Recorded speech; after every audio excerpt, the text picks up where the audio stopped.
अस्सलाम वालेकुम, this is Hayat. I hope all of you are fine. आज हम पढ़ेंगे जेनेटिक्स ऑफ वायरसेस। ये टॉपिक आप लोग पहले फ़र्स्ट ईयर में पढ़ चुके हैं। अब मैं जो पढ़ाने लगी हूँ ये है जेनेटिक्स है, मास्टर का फर्स्ट सेमेस्टर और बीएस का फिफ्थ सेमेस्टर में टॉपिक है, तो मोस्ट इंपॉर्टेंट है और इस साल ये पेपर में भी आया हुआ है।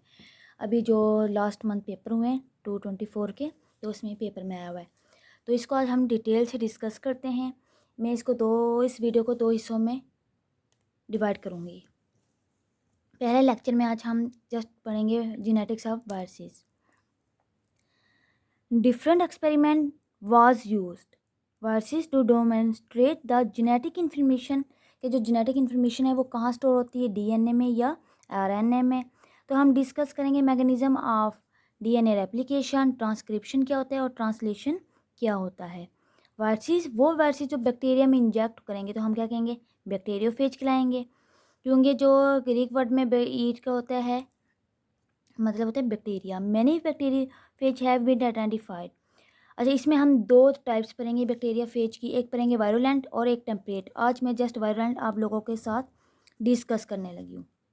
वायरुलेंट को हम बैक्टीरियोफेज 4 भी कहते हैं। ये है मेरे पास T4। इसको पढ़ने से पहले मैंने कुछ आउटलाइन बनाई है जो जैसा कि मैं पहले भी बनाती हूँ। ये है मेरे पास T4 की, ये टाइप्स हमने पढ़ ली हैं और जेनेटिक्स ऑफ वायरसेस, ठीक है। T4 में हम करें, इसमें हम हेड को करेंगे डिस्कस। दैन टेल को भी 4 हिस्सों में डिवाइड किया है। हेड में तो हम जस्ट सबसे पहले पढ़ेंगे जनरल इन्फॉर्मेशन इसकी।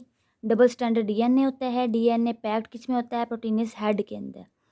और ये जो किससे मिलकर बनता है हेड, डीएनए प्रोटीन से। बेस पेयर इसमें कितने होते हैं, 168 800 लॉन्ग होते हैं और 150 करेक्टरिस्टिक्स यानी करेक्टराइज जो जीन्स है वो किसके इक्वल होगी, नंबर ऑफ अनकरेक्टराइज ऑफ जीन्स के बराबर है। ये हम डिस्कस करेंगे पहले हेड में। हेड देखें,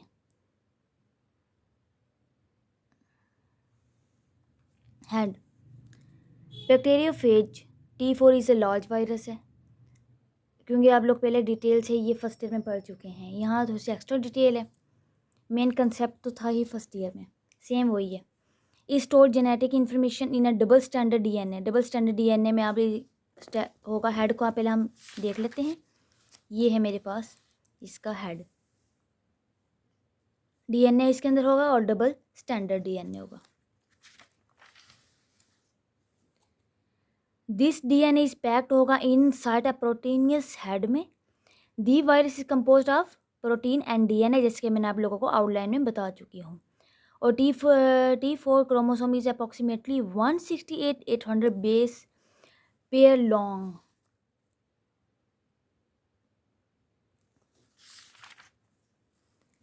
It contains about 150 characterized genes, equal number of uncharacterized sequence of genes। ये वही चीज़ है जो मैंने ये 4 पॉइंट्स इसके बनाए। आप लोग जस्ट पॉइंट याद कर लेना तो आप लोगों को मुश्किल ही नहीं होगा। वैसे भी मास्टर बेस पर जस्ट हम लोग कंसेप्ट ही क्लियर करते हैं। नेक्स्ट है टेल। टेल को इन्होंने कितने हिस्सों में डिवाइड किया, देखिए टेल, ये जस्ट टेल यहाँ से स्टार्ट हो रही है। टेल हो गया मेरे पास, टेल शीट हो गया और टेल फाइबर हो गया और टेल पिंस हो गया। टेल को डिस्कस करते हैं। जो टेल है ना वायरस की, ये सेवरल कंपोनेंट्स हैं। मैंने इधर टेल की भी बनाई हुई है आउटलाइन। टेल सेंट्रल हेलोकोर है, चैनल है, डीएनए इंजेक्ट करेगा इन किसके अंदर, बैक्टीरियम, क्योंकि टेल है ना, तो इसी टेल के जरिए इसने इंजेक्ट हो जाना बैक्टीरिया में, जिसकी वजह से ये बैक्टीरियो फेज बन जाएगा। मैंने पॉइंट्स बनाए हुए हैं इसी के। The tail of wires contain several important components. Central heliosphere, ये इसका हेलोस्फीयर सेंट्रल है, और जो कोर है चैनल थ्रू विच, जिसके ज़रिए बैक्टीरियोफेज, ये देखें यहाँ से इसका डीएनए मूव करेगा और किस में हो जाएगा, ये नीचे बैक्टीरिया के अंदर इंजेक्ट, इसके अंदर इसका डीएनए बैक्टीरिया के अंदर इंजेक्ट हो जाएगा into the bacterium. Tail sheath की बात करते हैं हम। कवरिंग इसकी, ये हमारी इसके अंदर ऐसे काम करता है जैसे मसल्स, स्मॉल मसल्स के तौर पर, क्योंकि ये कंट्रैक्ट करता है और पुश कर देता है इसकी टेल को किसके अंदर, बैक्टीरियल सेल वॉल के अंदर हेल्प आउट करता है। बैक्टीरियल फाइबर्स की बात करेंगे, ये 6 देखें, 1 2 3 4 5 6 फाइबर्स है और liquid receptors of host cells, जो कि जिसकी वजह से ये रिसेप्टर पर लोकेट करता है, अपने आप को गाड़ता है, स्टे करता है उधर। टेल पिन्स की बात करेंगे, ये मैं इसको जूम करती हूँ टेल पिन्स को, ये देखें, ये है मेरे पास tail pin. Tail pin base plate है, इनके नीचे वाले हिस्से को बेस कहते हैं, प्लेट देन अटैच हो जाएगा रिसेप्टर के साथ। ऑल कंपोनेंट्स फंक्शन करेंगे प्रॉपरली, ठीक है। और इसने कौन से बैक्टीरिया यूज़ करना है, ई कोयली। लाइफ साइकिल हम इसका स्टार्ट करते हैं, लाइफ साइकिल की आउटलाइन देख लें। लाइटिक फेज इसके अंदर होनी है, इन्फेक्ट इसको करना है, बैक्टीरियम को रेप्लिकेट हो जाएगा, जब ये इसके बैक्टीरिया का होस्ट सेल किल हो जाएगा, क्या हो जाएगा, किल, सॉरी बैक्टीरिया खुद फेज होस्ट है।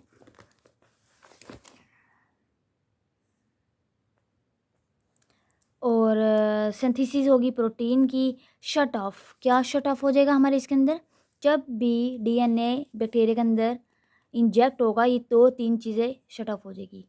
कौन कौन सी, ट्रांसक्रिप्शन, ट्रांसलेशन, रेप्लिकेशन। नंबर 2 है जीन इनकोड्स हो जाएगा, न्यूक्लियस इसके अंदर एंजाइम है जो डिग्रेड कर देगा होस्ट के डीएनए को। स्ट्रक्चरल कंपोनेंट ऑफ वायरसेस, फिर असेंबली हो जाएगी, प्रोजनी होगी, प्रोजनी क्या हो जाएगी, प्रोजनी यानी कि उसकी रेप्लिकेशन स्टार्ट हो जाएगी डीएनए की, वायरस की। ये मिनट के साथ कितने मिनट में क्या चीज़ होगी, ये भी मैं डिटेल में आपको बुक से बताती हूँ। ये जो चीज़ होगी ये 17 मिनट में होगी, जब ये 25 मिनट पे पहुँचेगा तो इनकोडेड हो जाएगी एंजाइम की, लाइसोजाइम की। लाइसोजाइम क्या करेंगे, डिग्रेड कर देंगे सेल वॉल को, किसकी, बैक्टीरिया की। फिर 25 मिनट के अंदर 300 प्रोजनी एक इन्फेक्टेड बैक्टीरियम पर बन जाएगी। देखें, लाइटिक फेज है, इन्फेक्ट करेगा बैक्टीरिया को, रेप्लिकेट कर देगा और फिर इसको मार भी देगा। 300 प्रोजनी बनेगी वायरसेस की पर इन्फेक्टेड सेल्स में।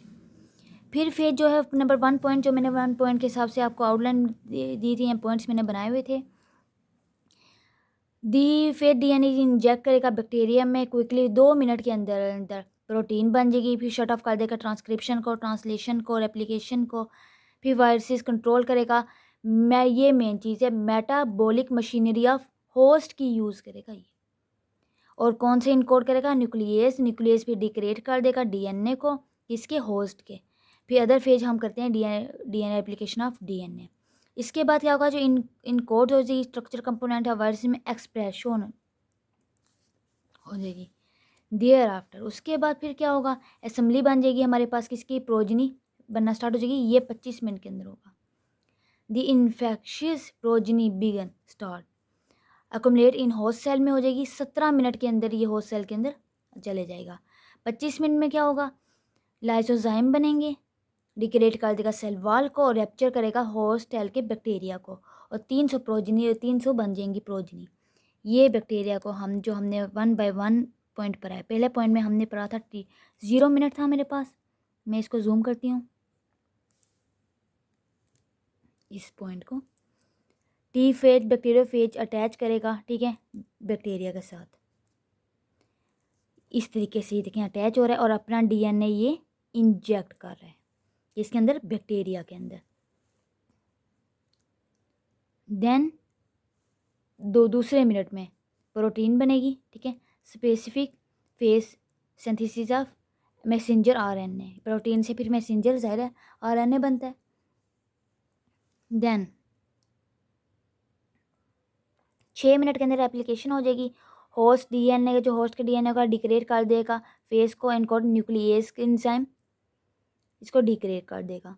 देन डीएनए फील्ड भर जाएगा डीएनए का, ये देखें हेड के साथ, और टेल ख़त्म हो जाएगी और असेंबली पहली असेंबली स्टार्ट हो जाएगी, ठीक है। नेक्स्ट है 17 मिनट में, ये कितने पार्टिकल्स हैं इस तरीके से, ये सिर्फ अभी आपको शो करने के लिए दिखाए हुए ऑलमोस्ट 300 प्रोजनी बनेंगी। एक से कितनी बनी है? 300। और 25 मिनट के अंदर इस तरह की 300 प्रोजनी हमें मिल गई है। ये था, मैंने अभी एक पार्ट पढ़ाया है बैक्टीरियोफेज का। तो दूसरा है, उसका नाम है बैक्टीरियोफेज लैम्टा, वो मैं नेक्स्ट लेक्चर में आपको समझाऊंगी। आई होप आप लोगों को मेरी वीडियो बहुत अच्छी लगी होगी। अगर आप लोग कुछ पूछना चाहते हैं, कुछ और टॉपिक कहना चाहते हैं, तो कमेंट सेक्शन में कमेंट ज़रूर कीजिएगा। Thanks for watching my video. See you in next video.